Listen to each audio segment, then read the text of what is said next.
Hello, my name is Ian Hawkins. I'm the News and Investigations Editor here at Swoop. Is it a good idea for somebody to open a shop in 2021? I think the answer is yes. You have to understand who your consumer is. Second is that you have to be really smart that understanding that your digital existence isn't to sell people something, is to create community. Okay. Mhm. Third is to recognize that your opportunity is often to give the customer access to a unique set of goods. And that is being able to deal with smaller suppliers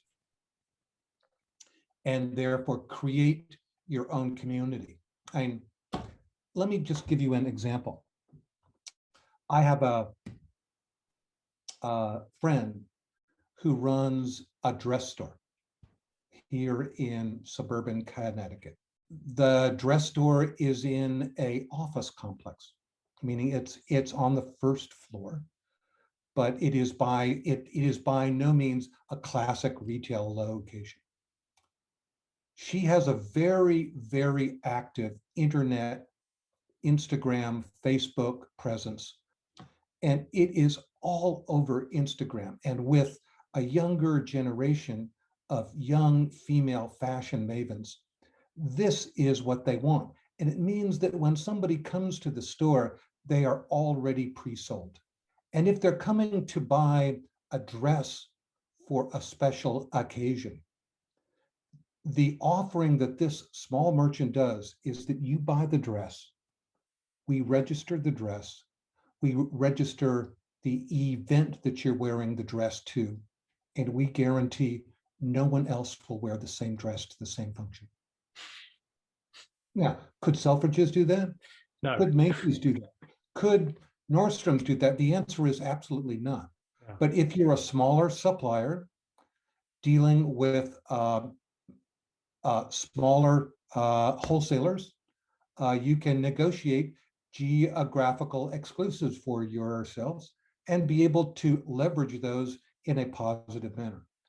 The other wrinkle in this process is we are watching, thank God, the end to analog leasing. Okay, that we have sections of Bleecker Street in New York City where you can rent a store with a 3-month lease. Okay, you don't have to make a commitment to 20 years. It's 3 months. Part of what that means from the standpoint of the landlord is that the space that they offer isn't a gutted space that the merchant has to come in and totally refit, that it is more like a trade show setting where someone can come in and basically set up and open really quickly and with not spending a lot of money. And if it succeeds, they get to stay. And if it needs to move on, they can move on. But part of what this also sets up is seasonal. So if you're Canada Goose, could you do a deal with Crocs?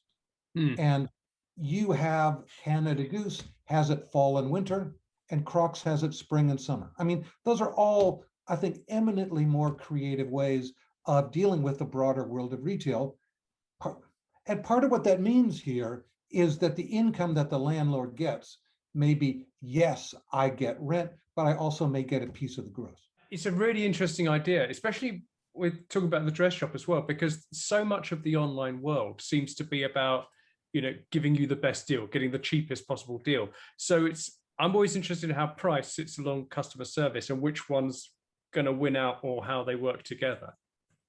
Well, I mean, part of it is if you are dealing with the same huge suppliers, one of the things that we're recognizing is that the customer has the power to be able to look something up and be able to find it at a lower price.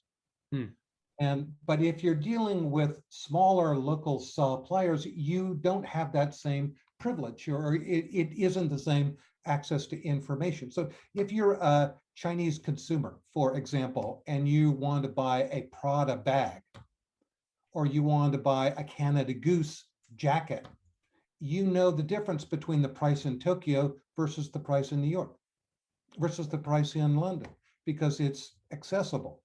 Whereas if you're dealing with a smaller supplier or you're dealing with the most delicious pumpkin seed butter on the planet, there's a different criteria for your purchase process. Paco, I've got to say, Why We Buy is still my absolute go-to book, and I have bought several copies of this. This is my ancient copy, but I bought several copies of it for anybody I know that starts a business. So just because we are going to give away some copies of your book, I do wonder what's in the new edition that I'm missing from my old one. Well, this is part of what the new edition is talking about digital, and it's talking about the evolution of what are the biological constants, the things that stay the same versus the things that are in transition. I do have a new book coming out in January called How We Eat, The Brave New World of Food and Drink. And it is talking about how in a post-pandemic world, we can get healthier and lose those pounds and get to a healthier planet. Coming out in January. That is precisely when my healthy eating plan usually kicks in. Well, I think that's part of what Simon and Chester's purpose of publishing in January is to be able to latch on to your New Year's resolutions. But it is a fun, anecdotal book about trying to look at the changing world around us and make the best of it. Do you know what? If it's as well written as this one, then it's going to be an absolute bestseller. Paco, thank you so much indeed for your time today. Ian, it is always a pleasure to talk to you. As you know, I am the product of British Army schools. I passed my 11 plus exam. You and me both, and look where it's landed us. Me with the green screen, you up in space. Take care. Have a good one. Thank you. We have 5 copies of Paco's book to give away. To be in with a chance of winning a copy, just share this post to any of your social media accounts with the hashtag swoop. To find more information on funding and resourcing your SME, visit us at www.swoopfunding.com. Thank you for watching.